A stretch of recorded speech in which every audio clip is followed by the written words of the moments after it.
Penaltı challenge part 3. Bu dəfə komandanın hücumçusu Adillə yarışırıq. Buna qədər 2 dəfə penaltı challenge olub, 2 dəfə ikisində də Madanı məğlub edəmişəm. Üçüncü iddialı Adildir. İndi bugün Adillə məğlub edib part 4-ə keçirik inşallah. Bazar kənar vurmağı öyrədəcəm bugün. Penaltı challenge.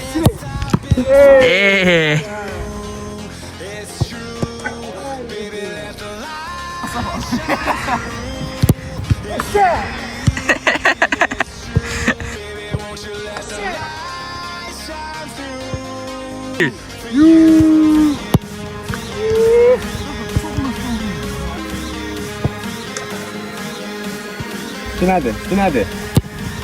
Oy bля.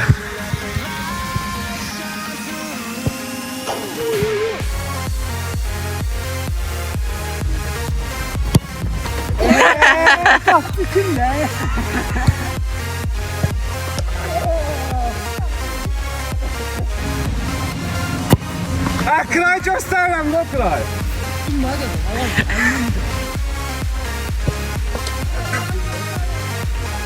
Azərbaycanda penaltinin kralı. Yarışan varsa gəlsin.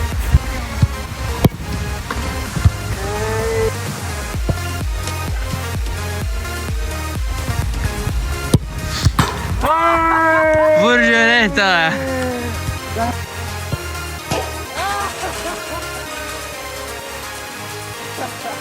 Gördüyünüz kimi hocanı bir Sınav videonu.